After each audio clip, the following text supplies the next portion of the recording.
Yeah, so as far as why we have the certifications that we do, we want to ensure people can be confident in our products when they buy them. I want them to know and understand that we're different. We aren't taking any shortcuts, and that our product is exactly what it is, what we're saying that it is, and even beyond that. And that a lot of that comes from my experience in the food industry. I Mm. understand how the food industry works. I understand, unfortunately, the many different types of shortcuts and things that the food industry can do that I think is very harmful to people's health. And the reason why we went with the ketogenic certification, and to be honest with you, we were thinking about starting a ketogenic type certification Oh, okay. before Ryan Lowry had approached me about it. And the reason was because we saw a lot of fraud out there, similar to your coffee creamer. 11 grams of sugar, straight sugar in there. It's like cane sugar. Yeah, more healthy, right? Uh, all of that it's just incredible that somebody could even put keto on there. But unfortunately, keto is not regulated by the FDA, the term keto. So when these trends pop up, when there's something that has value like the ketogenic diet and people are seeing results and it's working great for them, uh, the industry quickly runs towards that trend, and they'll do it in any way they can. Uh, there are manufacturers out there who have the ability to make almost any type of product, and they're consistently manufacturing products that they only intend to be in the marketplace for 1 or 2 years, riding the trends until Oh, they're wow. working with another Hmm. product. And those products, they are not done with the health of the consumer in mind. All right, Dave Kempe, welcome back to the Great Matters podcast. This is our third time recording. Is that right? I Third time. think it is, yeah. Number First, 3. first time was talking about the NUSH Foods brand as a whole, Yep. why we love them, why you're involved running the company as the president and doing all the R&D work for them and all the experience. And then the second one, we talked about your phenomenal story that has empowered you and created a voice for you, I'd say, in Hmm. terms of health and sharing with others, and to me, an inspiration. And today we're going to be talking about some other fascinating things. So I just want to welcome you back and appreciate your time. Yeah, happy to be here. Love it. Awesome. So I you're love out. our You're conversations. Yeah. I feel like we could always talk and talk, which we just before we start We can recording, we're waste a already. lot of time just talking, for sure. Yeah, I wouldn't say waste. We could burn some time We can talking because burn a it's lot all of, there you important go. stuff. There you go. We can burn a lot of time. Well, before we started recording, which I made a joke, we should have just been recording anyways. We were talking about, this recent study you were mentioning of the ketogenic diet losing traction in terms of popularity.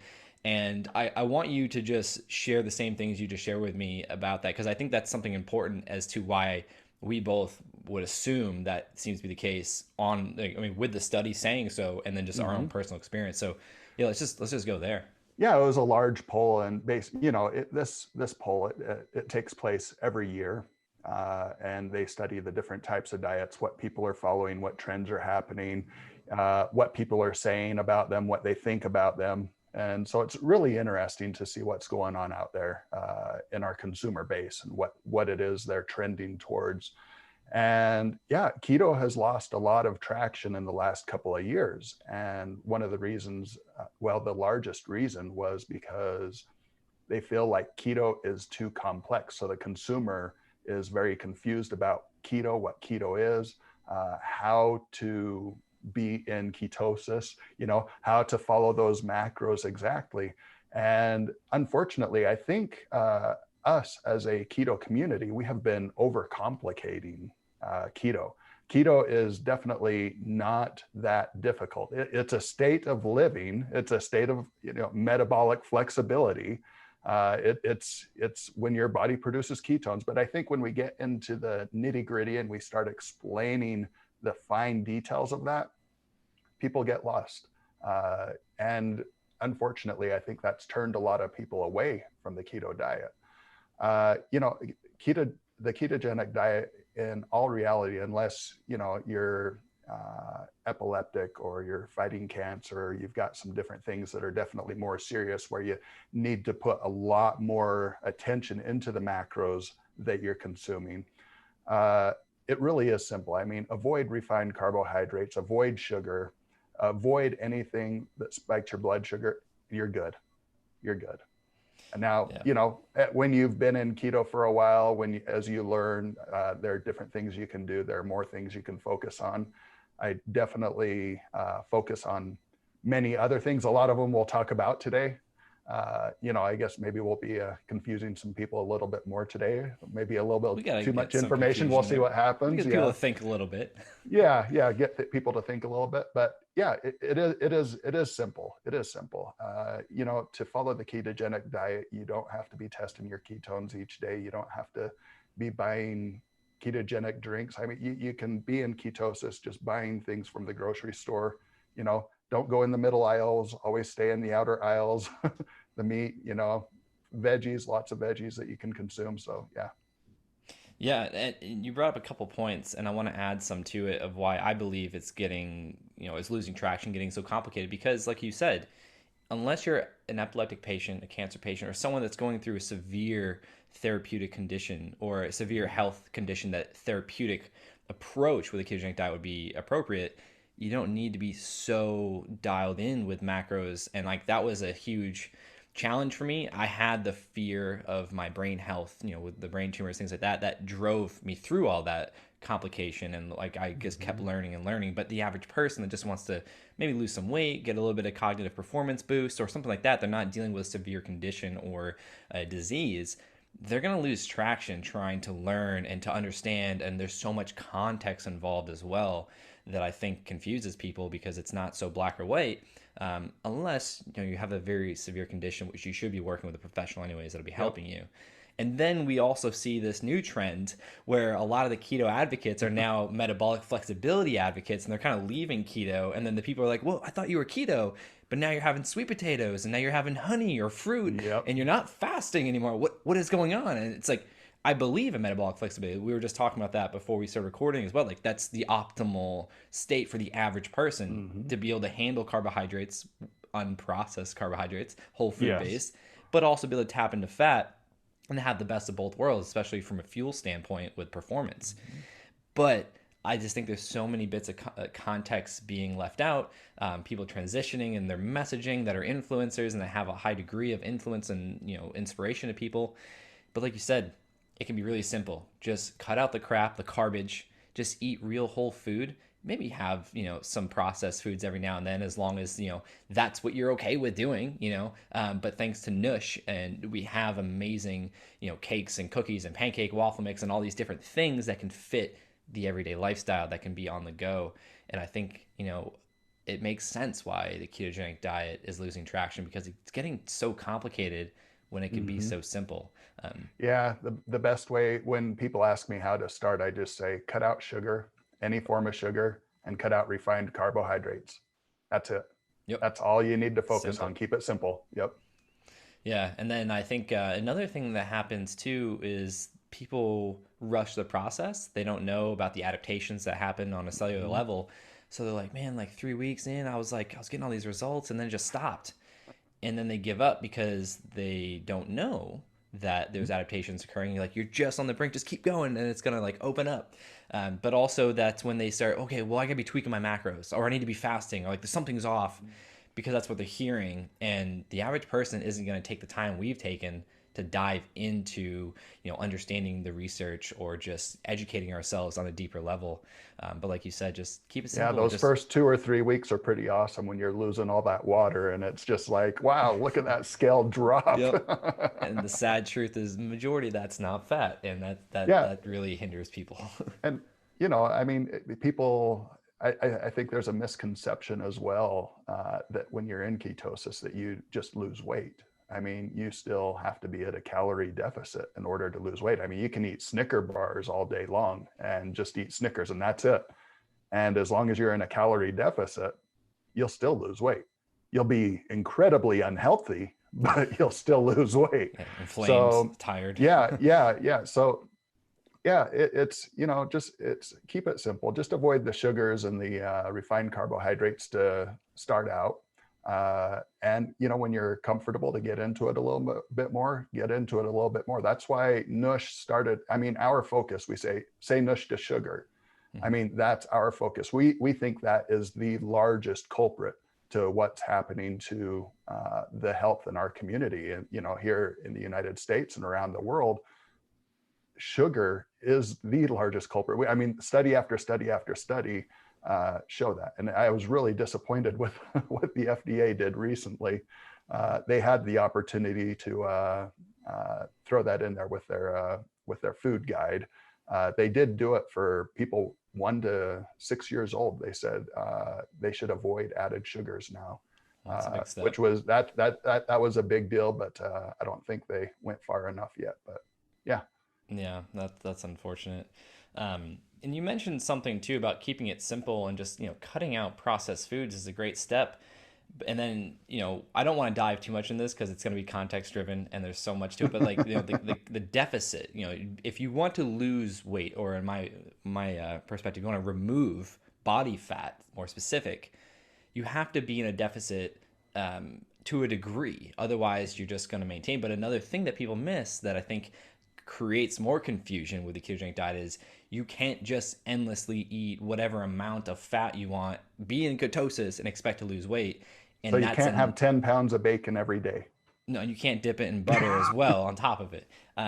But that's what a lot of the ignorance leads to, is people are like, oh, I got lost all this weight on keto. You can just eat whatever you want, and just as long as it's this. And it's like, true to a degree, because if you're eating 1,000 calories extra of anything a day, no matter what diet you're on, you're going to gain weight, especially with a ketogenic diet, because the mainstream thinking or narrative is it's high fat. But as we know, and we talked about this, I think on the first episode we did together, ketosis is a metabolic state of creating ketones as a byproduct of burning fat at such a level that you're creating ketones and using both of them for energy. And so you don't want to be just consuming a ton of fat to get into ketosis unless you need a very specific macro plan for epileptic seizures, cancer, and so on and so forth. But you can actually get away with eating a lower approach of fat, maybe eating a little bit more protein, as long as your carbs are at a level where it's going to allow your body to actually tap into fat. And so there's so much context in that, and then you and I could talk about that. But and the beauty of it, I mean, the beauty of keto and being in ketosis, I mean, where people fail the most with most diets, and why I think keto is so unique and wonderful to lose weight, is when you enter that metabolic flexible state where you can draw from your fat and you burn fat instead of just looking for quick sugar, spike in your blood sugar to get energy. It makes it so easy to be at a deficit, because you don't have those cravings, you don't have those urges. You can go several hours. I mean, in my previous carby life, I think many of us have those previous carby lives. 2 or 3 hours was a long time to go between meals or snacks or something to feel good, period. And with keto, I mean, there are days where, I'm here at work for like 14, 15 hours. I don't have lunch. I don't have anything, it's just one of those crazy hammer, you got to get it done days. There's a lot going on. And I don't have to stop for lunch or for a quick fix with anything. I mean, and it makes it so easy to have that freedom, basically, not to have to sit down or snack or whatever every 2 or 3 hours. And that's why a lot of people fast, and they fast naturally. It's like it's not difficult to go 24 hours or 48 hours without eating, because their body is adapted to that. Yeah, 100%. I mean, when I was addicted to sugar, I was crashing all the time. I was hangry all the time if I wasn't eating, and I was eating a lot of food, and a lot of toxic food. So, being able to tap into fat efficiently and become what's called fat adapted, you can, like, fasting isn't even a challenge. The word fasting it's not scary because you're liberated from, having to eat every 2 to 3 hours. And as an athlete, I was taught I need 6 to 8 meals a day. I need a, carb load right before bed and like all this stuff. And I was just like, it's just, yeah, it's terrible. But something else we were talking about in this world of keto and products, we talked about this on a previous episode of like the story. I went to TJ Maxx and I saw this coffee creamer that was keto creamer, and I was like, oh, let me look at this and see what it's all about. And there was MCT oil and then 11 grams of cane sugar, and I was like, in no world would this represent a ketogenic in a tiny little cup of creamer. Like, this doesn't make sense. And it just brings us today's focus about the importance of certifications, which also creates this weird, I'd say, perspective for people, because they have been, like we've talked about before, been lied to about products, and that's where the certifications, I believe, are so important. But then there's also this misinformation around why a certification would be important, especially a ketogenic certification, because there's so many products that say, oh, keto, I'm keto, or this is a keto product, or keto, whatever the product actually is, when in reality it's not. And then so people get caught up buying these keto products and they're like, why am I gaining weight? Well, one, you could be over consuming, but the biggest culprit I see is because it's not actually a keto product, meaning it's going to help you get into ketosis or maintain ketosis. And I know NUSH has spent a lot of resources and certifications to ensure that their customers are actually getting what they think they're buying, and they're fueling their body and reaching their goals, or having the support to reach their goals in the manner they think they are. So can you speak to why NUSH is so passionate about having the certifications that NUSH does, and why the ketogenic certification is a must for the brand? Yeah, so as far as why we have the certifications that we do, we want to ensure people can be confident in our products when they buy them. I want them to know and understand that we're different. We aren't taking any shortcuts, and that our product is exactly what it is, what we're saying that it is, and even beyond that. And that, a lot of that comes from my experience in the food industry. I understand how the food industry works. I understand, unfortunately, the many different types of shortcuts and things that the food industry can do that I think is very harmful to people's health. And the reason why we went with the ketogenic certification, and to be honest with you, we were thinking about starting a ketogenic type certification before Ryan Lowry had approached me about it. And the reason was because we saw a lot of fraud out there, similar to your coffee creamer. 11 grams of sugar, straight sugar in there. It's like cane sugar. Yeah, more healthy, right? All of that in, it's just incredible that somebody could even put keto on there. But unfortunately, keto is not regulated by the FDA, the term keto. So when these trends pop up, when there's something that has value like the ketogenic diet, and people are seeing results and it's working great for them, the industry quickly runs towards that trend, and they'll do it in any way they can. There are manufacturers out there who have the ability to make almost any type of product, and they're consistently manufacturing products that they only intend to be in the marketplace for 1 or 2 years, riding the trends until they're working with another product. And those products, they are not done with the health of the consumer in mind. They are looking at creating the cheapest, least expensive product possible.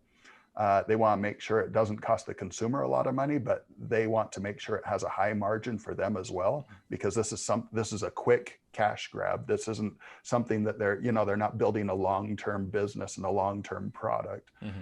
And when that happens, I mean, the decisions are simply based on, are we able to use this ingredient? It's extremely cheap. It's going to give us this flavor or texture. It's going to give us the shelf life. Okay, what problems have people had with this ingredient? Okay, well, it shows in mice and rats and, monkeys that it does this and this and this and this. Okay, so if worst comes to worst, what's our liability? And it's all based on, So are we wild. going to end up in the positive if everything goes to hell They're just like weighing and things out. and there's a class action lawsuit or whatever, it's like, are we still going to come out ahead? And that's how they make their decisions. So that's why it's important for us to have those certifications. Our consumers can be confident that we aren't taking those shortcuts. And even in the ketogenic community with some keto products, in the past, some things have happened that 100% would have been stopped had they been certified. There is a company that was using chocolate chips that were just absolutely That's what popped up in my mind. full of sugar, and that can't happen. An influencer, a couple, we won't name the brand, we won't name the No, people. no, I no. don't think they mind because they actually promote it. But anyways, they filmed a video breaking it down and weighing them out and actually tracking all that stuff. And that's how they came to be. It was an influencer who went through that and then exposed them. Yeah, and if you think of, if you switch your mind from the point of view from the consumer, we're all consumers. I'm a manufacturer, but from the consumer to the manufacturer, and let's say they do have a supply of, legit ketogenic chocolate chips, and they're using that. But, these are new types of products. They aren't manufactured in the masses, not readily available. So let's say they just simply run out of chocolate chips and they are not available for another 3 or 4 weeks. What is that manufacturer going to do? I mean, you've got Nestle and all these, Blommer and all these other chocolate companies out there that have sugary chocolate chips ready and waiting that you can use the next day, or you can shut your business down for a month. And that's exactly what happens. That's how those types of decisions are made. When nobody is watching them, when there's no oversight, they will make that decision. They will take the shortcut, whatever the shortcut is, and they'll make it happen to keep that income coming. I mean, they're going to protect their business. Yeah, we call that what, capitalism? Yeah. And that's something I appreciate and love and respect about you, NUSH, and then the owner is her name's Muffy, right? Yes. Yeah, like what you guys do, because it's not an easy thing, and it's by no means a inexpensive thing to take the measures No. you guys do with your multiple certifications, because the company is run on integrity and purpose. It's not run on a Mm-hmm. profit scale or a plan. Yeah, you guys probably have business plans and all that stuff, of course, Yes. because you want to stay around. But the main Yeah. intention is to Without help. making money, we're not going to stick around very long. Exactly. But the main intention is to get people off of sugar. And that's what we've talked Mm-hmm. about that many occasions on and off the record. But that's also why I believe that you, Nush, and I are so aligned, because we have the same perspective and we're willing to speak about it. And that's something that I really appreciate about you, even in this moment, is you speaking up about the truth, about what NUSH does to stand apart and to ensure that customers are going to feel good, be safe with their purchase, Mm-hmm. and not happen to get, oh, NUSH ran out of X, Y, and Z ingredients that are keto friendly, and so for that round you just happen to get some sugary filled You know stuff. what? We'll just throw some wheat flour in there. Yeah, yeah. It'll work. And speaking of wheat, you guys are gluten-free certified as well, and then Yeah. we've talked about with gut health as well, but like Mm-hmm. you have a very interesting perspective on the back end of creating products and what these different products actually are and what they can do for us. So let's just go there with the gluten-free certification. Like, Okay. why is that, simply put, like, why is that really important for the average person, let alone a ketogenic or low carb To enthusiast? be honest with you, the reason we went with the gluten-free certification is, well, any type of gluten normally should not be in a ketogenic product, Mhm. especially large amounts of it. The reason why we went with gluten-free is more of a business decision. It's not I wouldn't say it's an anti-gluten movement on our part, even though I feel that gluten is bad for everybody, whether you feel like you're sensitive to it or not. Mhm. Based on what I've seen, there's quite a bit of evidence that that none of us should be eating any gluten, like many other foods that are out there. Actually, on But that note, there's a book called Grain Brain by Dr. David Perlmutter who will yes. blow your mind about that and sugar. So just a little plug for that. and That's what and changed my life. that's the book that got you started down this path. Yep. And I've read a portion of that book, and holy cow, yeah, I need to finish it, but yeah, it's very interesting. But yeah, that was more of a business decision. As far as our priorities, I would say that and kosher are simply business decisions, because kosher is nice because we have somebody who's consistently coming in and checking that we are using only approved ingredients from manufacturers.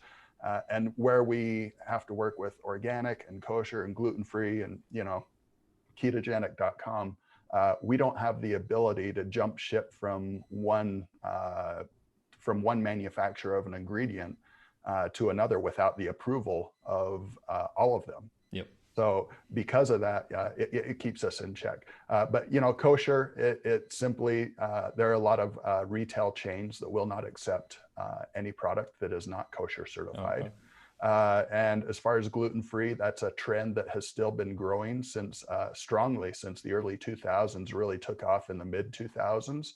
And it's still seeing year over year growth. And since we're gluten-free already, it's like, yeah, it's a no-brainer to do that. And would that also make sense? You mentioned from a business standpoint of why you guys decided to go with kosher and gluten-free, but as the purpose of NUSH, getting people off sugar, in my mind, it just makes sense that people that are trying to eliminate or at least reduce sugar are also going to be cognizant of getting rid of or lowering their gluten intake as well. Is that the theory? Yeah, I would say with gluten-free, that's not what I've seen in that marketplace, unfortunately. Okay. What they do, most gluten-free products are loaded with different types of sugars, and Okay. a lot of it's the tapioca flour and different things that are substitutes for wheat flour. Yeah. So the majority of the gluten-free products that are out there are actually horrible, I think, for your health. It's great that you're not eating gluten, but you're still eating a ton of sugar. Substituting it for sugar. Yeah, you're substituting one type of sugar for another type of sugar. And that's a similar reason that we got into this debacle today from the 50s and 60s is, let's take away the fat, but let's just load it with sugar, keep them coming back as well. And it's like I said, the manufacturers saw the trend, and that's exactly what they're doing. They're not thinking about anything healthy. They're just saying, you know what, this doesn't have gluten in it. What can we do to, satisfy these sugar cravings and these sugar addictions? I mean, it's the easiest thing to sell. I mean, it's like selling crack on the streets. It's a piece of cake. Yeah, there's MRI's studies that show that sugar lights up your brain the same way that hard drugs do, and that's scary. It's on the dopamine receptors as well, which is what keeps people, in a sense, I don't want to use the word addicted, but my experience, I was addicted because if I didn't consume it, I felt like garbage and I felt tired and I just craved it. And I actually tried many times until I really got in tune with this stuff. But yeah, the wonderful thing about gluten-free, though, is there is a community out there, and there are people who have tried our product just because it is gluten-free for that reason. And they're converting. They're seeing that the awesome. Sugary ways are not the ways to go. So yeah, I've met a lot of people that are like, after we started eating your products, we started feeling better. And holy cow, sugar's really bad for you. Yeah, they're reading our messages and our newsletters and things like that, and it's like, yeah, welcome aboard. That's awesome. That's amazing being able to just kind of continue evolving into other genres, if you will, of perspectives and passions and movements. And that's, on that note, actually, that reminds me, you guys didn't start out as like a keto product. You guys actually intended on wanting to help people with diabetes, really, right? Yeah. I mean, we were an anti-sugar company, and we still are. And that was the whole premise of this. I mean, when Muffy had read all the studies about sugar, and she was learning about the harmful effects of sugar, she's like, this is just crazy. My family's not going to eat this way anymore. And she started shopping for products at the grocery store without sugar. And there was nothing there except salami and cheese. And she's like, this is ridiculous. And that's why she felt the need. This really is a mission for her. That's why she started this business. And I love it. That's every reason why I enjoy having these conversations with you, and why I love promoting NUSH. Just it's real food. It's not gonna Yeah. harm. My focus is your brain, but someone that's interested in weight loss, like, I mean, it's Mhm. being ketogenic certified. People with epilepsy. My good friend Miles. We've talked about him before. I think you met him at Metabolic Health Summit. Yes. Yes. The tall dude. Yes. Very tall. With him, he's I think he just went a year now without a seizure, which is amazing after having 7 a day at one point. But for him being an example, like the certification, knowing that this is going to be okay for him, this is going to be great for him actually, that's the difference of quality in life. Because there's been moments in the years that we've known each other where he had a keto creamer that didn't say sugar but had a different word that I helped him understand that also is a form of sugar, but it triggered a seizure. And he had been going strong without a seizure for some time until he had this keto creamer. And I was like, yeah, man, like you got to watch out for that stuff because of that. And so I just really applaud, you and NUSH putting your resources of all kinds to have these things to ensure people are going to be safe. Mhm. Yeah, and I've run into several people like Miles who have been through that exact same thing, having seizures. They change their diet, and doctors can't even explain it. They haven't been trained to, unfortunately, to understand why the seizures have stopped. Mm-hmm. And it seems like the story I always get, as I have been traveling. Well, when I used to travel from show to show to show and meet people, haven't done that in the last 10 months. Yep. uh, you know, it seemed like they would start the ketogenic diet, and when they had started strict, about 3 months later, the seizures have stopped, they're off medication, and their doctors can't even induce a seizure. Like, I have talked to person after person after person, and they're very similar stories. So it's pretty incredible. But yeah, unfortunately, friends like your friend Miles, I mean, he's got to watch out for those keto creamers. Yeah. 11 grams of sugar in there, that's just crazy. And And that other products, it's hidden everywhere. For sure, and I think that's why these conversations are so important, and why what you guys do is so important. Because someone like Miles, there's many people out there, and I think the keto movement, unfortunately, is losing traction. But I feel like it's such a shame, because there's so many people that could benefit from it that they don't even know. Mm-hmm. And there's so many doctors, that aren't trying to cause harm, but that don't agree with it because they don't know either. But it could be the difference. Like Miles he avoided a third brain surgery to remove more brain matter as suspicion of the seizure activity. And him and his mom came to me as a last resort, and it worked out great. It saved him from having his skull cut open a third time to remove more brain matter. Like, That how must have been insane from is that? the 15 years of MD schooling you went to learn that, right?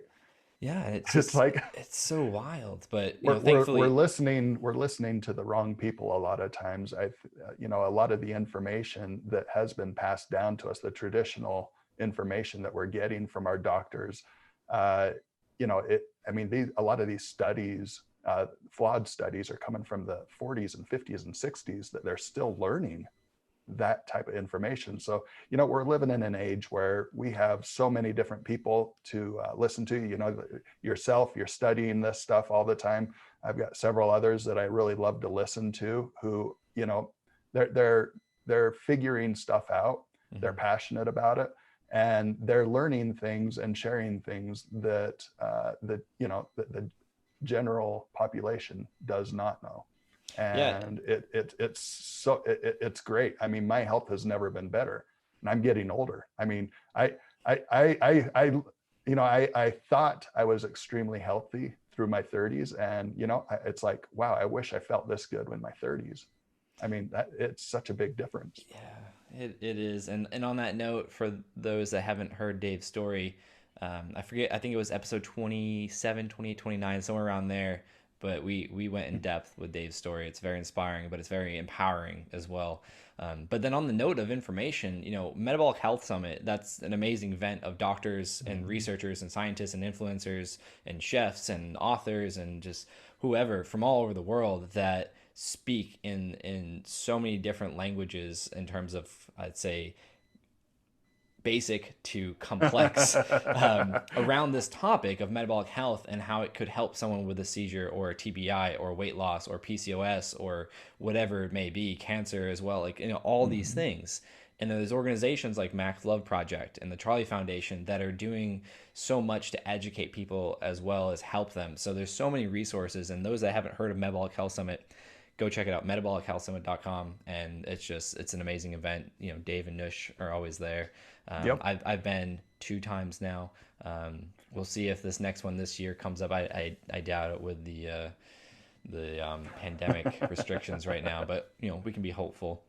Yep. But on the note of certifications, something else that we wanted to talk about was natural flavors. And I know natural flavors is a topic many people don't understand. I don't fully understand them, but I want to get your take on, organic natural flavors, what that means and what natural flavors could mean in other products.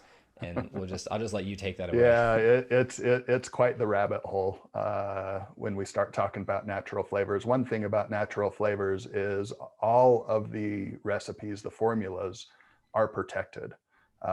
It's considered proprietary information.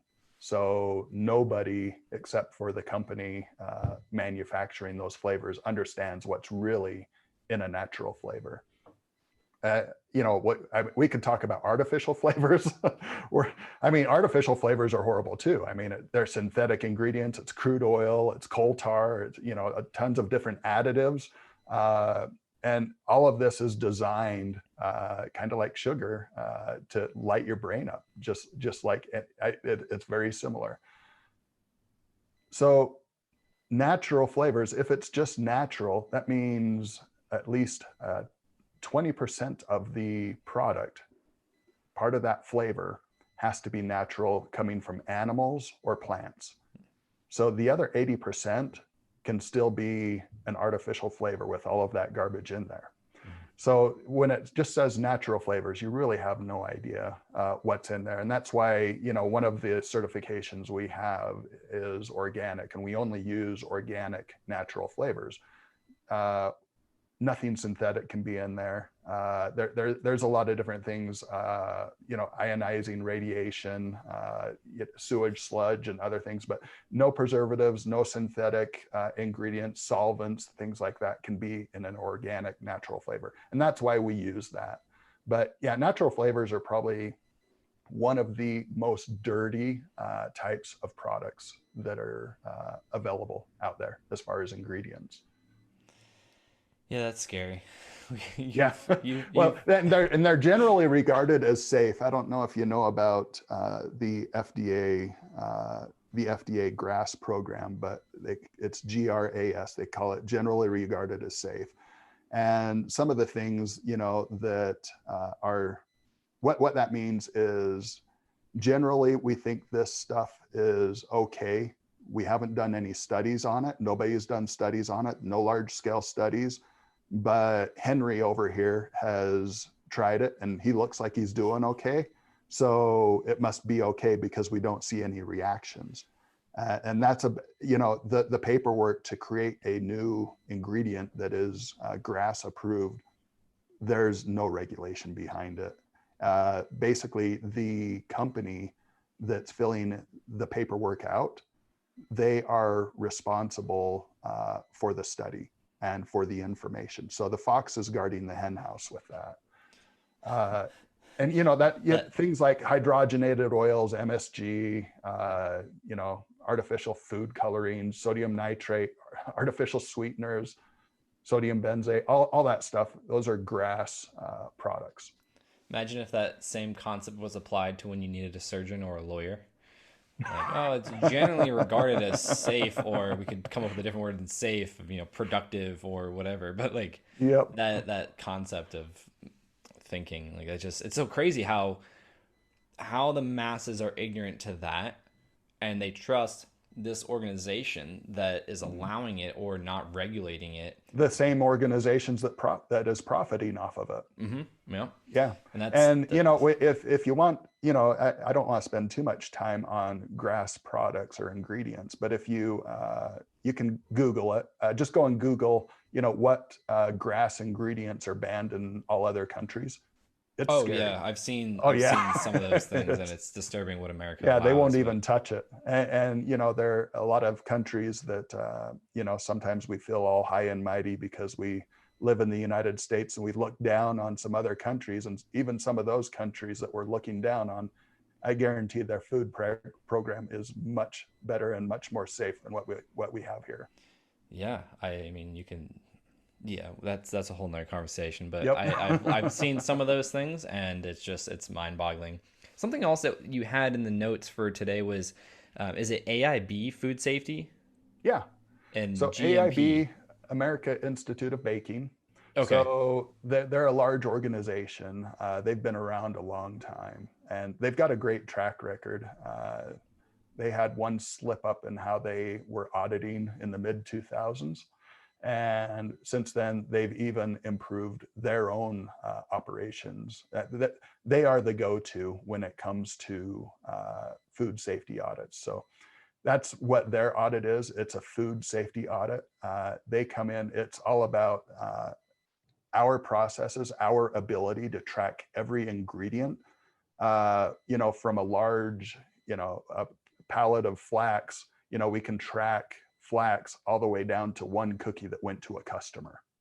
So, you know, as we're manufacturing day in and day out, we're using different lot codes is what we call them. Basically markers that we use for tracking for all the different ingredients.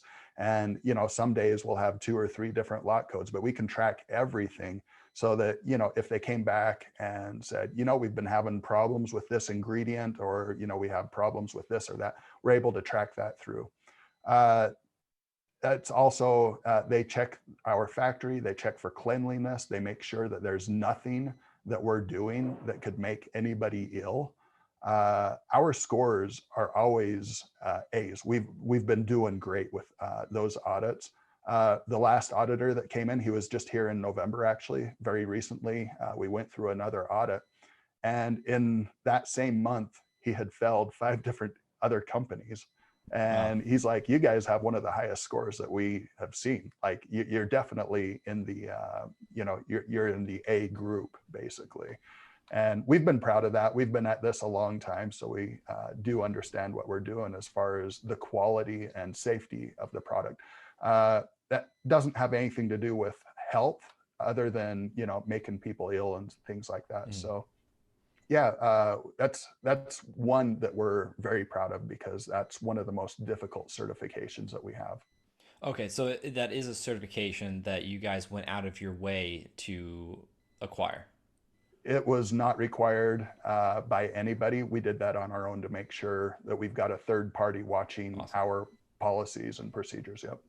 And so, what is the HACCP audits? Is that the same thing? So that's like all Yeah, one thing? so Hassup is hazardous analysis critical control point. Okay. I'm not going to go through Yep. that too much, but that's a process. It's a program that monitors critical control points within a food manufacturing process Okay. that could make people ill.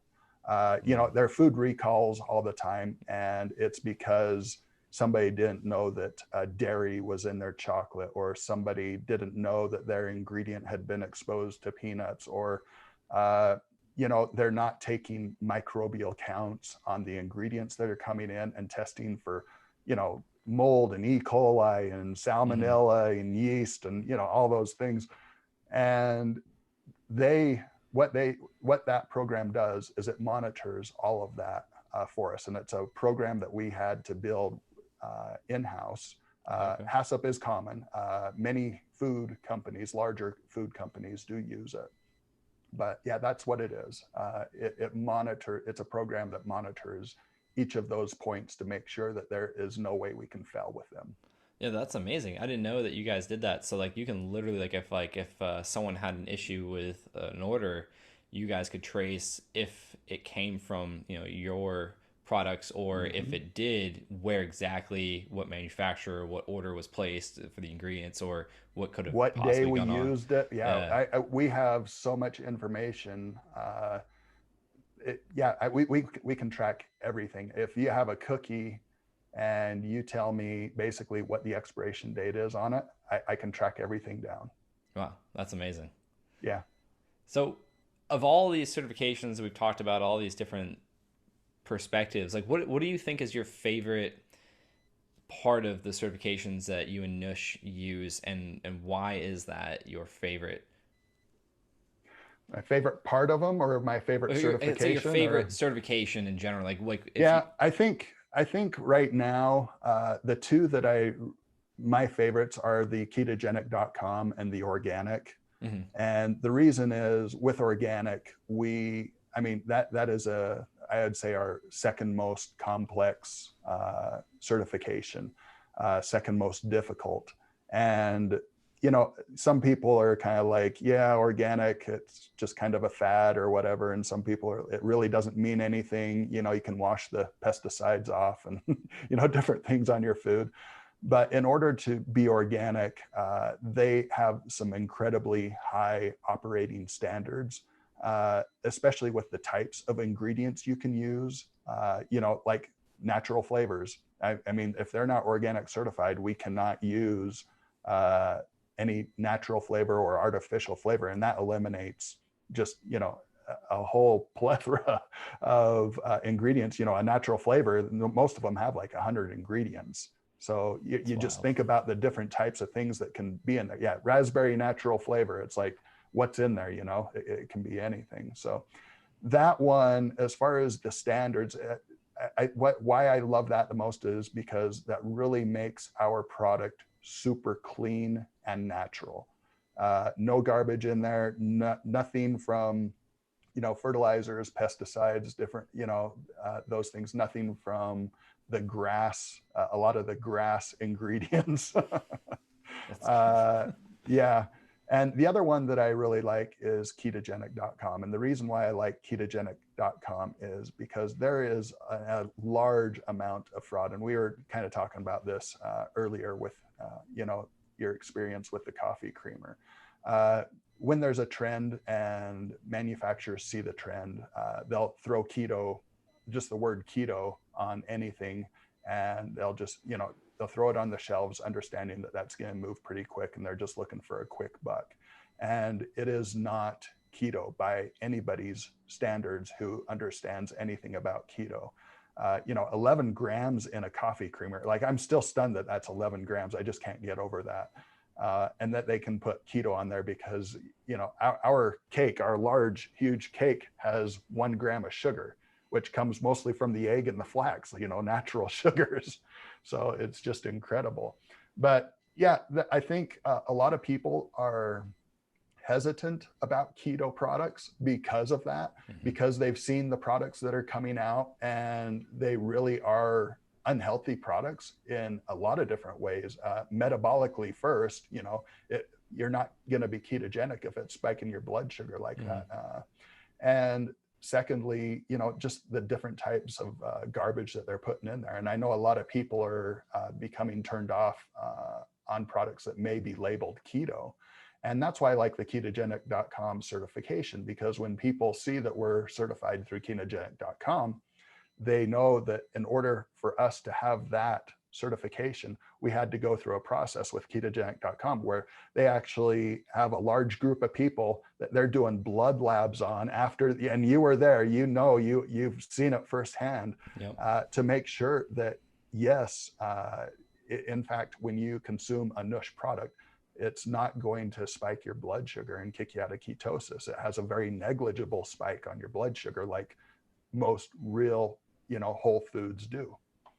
Yeah, and for those that are curious of that process, we've done a video of the ketogenic certification process down at the ASPE, Dr. Ryan Lowry's lab, and it's very extensive. It's not just certification; like it's an entire process, starting with the label, going into the macros, going into the ingredients, going into a variety of different people, ages, body mass types, and all sorts of different states to see how they respond. And I was able to go in and check with the response, and it's really cool because it just brings a lot of integrity and clarity around it. And I think it's going to be become the gold standard moving forward. And it's just a matter of time before more people catch on and the information is there to where people actually understand why it's important, which is why we're having Well, this it conversation. is the gold standard. I mean, it was developed by somebody who really understands keto and Mm-hmm. what keto is, and what the difference is between he doesn't just look at the blood sugar. I know he looks at ingredients and everything too. He wants to make sure that he's not going to allow anything in the ketogenic.com certification that he knows is harming somebody. So yeah, he's obviously extremely educated in that and understands that the ketogenic certification that I was thinking about. I mean, his is several times better than what I was thinking about. It was so comprehensive. So that's why I love what they're doing. Yeah, for sure. I agree. He filled a good need. He filled a need in this community for sure. Yeah, and no doubt. So, with all this talk about certifications, is there anything that we missed that you think is important for people to be aware of? Uh, yeah, I think there is one thing that really bothers me about certifications. We're talking about certifications and how important they are and how wonderful it is. And you can look at our label and see the little signs and everything.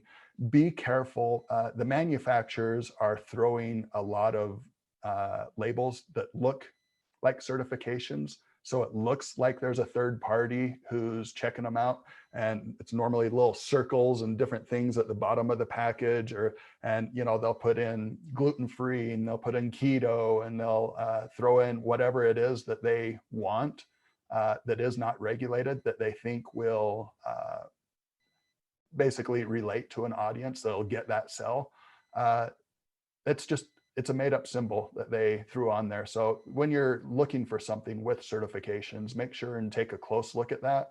And if you're not able to understand who it is that is certifying that product from the logo or the information on normally next to the ingredients or the nutrition facts, then more than likely it's just made up and it's meaningless. So yeah, I'd just keep an eye out for that. Yeah, that's a great point, and I think that's what Ryan was saying. One of the reasons why he started a ketogenic certification, because the keto certified label that was out there was a third party, but owned from a company owner that like just did it. They just looked at the macros or whatever, and then just certified things, and they were just making a ton of money. But they were located in a different country, owned by a business, and like it was just like no way to like really do anything about it. So he's like, we need to do something. Yeah, And like they set it up and they're selling basically they market a label as this is a quality, this is a quality ingredient or this is a quality product. And they're not checking it. They're just throwing that up there. And people are buying the rights to use that label. So yeah, they're definitely that would be a whole nother topic. There are definitely different levels of certifications, but the certifications that we went with, they are the top tier certifiers who have a long track record. So I say even within them, they have two tiers. They have keto friendly and ketogenic certified. oh And yeah, yeah, NUSH is oh yeah, ketogenic certified, but below that they have yep, keto friendly because it could work for someone like ourselves, but maybe not someone that's using keto to combat epileptic seizures. So they have yep. two, and they're very very open and clear and precise about what the differences are, the process. Like I said, I filmed a vlog going through ASPE and ketogenic.com, checking all that stuff out. So I think that's another awesome thing is the transparency is there.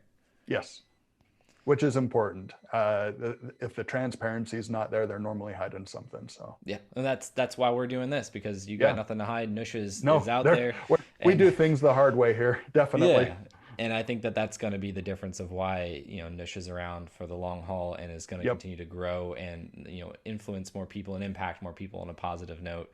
And I thank you for that. And I can't say thank you enough for you and what all of NUSH does and stands for. And I appreciate your time. I know you're wearing a lot of hats, especially with Yeah. the COVID pandemic. You've taken on more hats, and so I just appreciate you sharing this time. And if there's any final words, I'd love for you to share before we wrap it up. No, I think, a lot of podcasts that I've been on, one thing I always leave people with is vote with your dollars. I mean, there are companies out there that are wonderful absolutely wonderful keto companies, and even outside of keto, some wonderful companies that I support myself because they have wonderful products, and we actually have quite a few. I think for the size of the community that we have, there are quite a few great brands that we have, but you're always seeing a lot of those new quick brands that are just kind of popping in and then they're popping out and they're popping in and popping out. Just be cognizant of certifications, labels, what their ingredients are. Check them out. Just be careful with that. And the products that you want around for the long haul, you do have to vote with your dollars. So support NUSH, support the other great keto companies, and that's what I'd like you to leave them with. 100%. I definitely agree. And if people get questions, they can reach out to either one of us on Instagram, Yep. Websites, all that good stuff. Just reach out and ask questions. The only way you learn something is if you ask questions, and then either, do the research yourself or ask someone that you believe would have the answers to help you out. So I definitely agree. I appreciate that. And that's, we want this stuff to be around. We don't want the people coming in to try to, exploit the key words and then, dip out, especially if they're not providing a sound product. So, it's definitely some great words to end it with. And again, thank you for your time. Thank you for all the efforts that you and NUSH do to help me and many others' lives. Enjoy what we're eating, have things on the go, and just all the wonderful things you guys stand for. So I appreciate you. Yeah, well, thank you, Josh. I appreciate everything I've learned from you. You're a great source of information. I love it. Well, I appreciate that. Well, sweet. Well, you have a good day, and I'm sure we'll talk again soon. All right, sounds good. All right.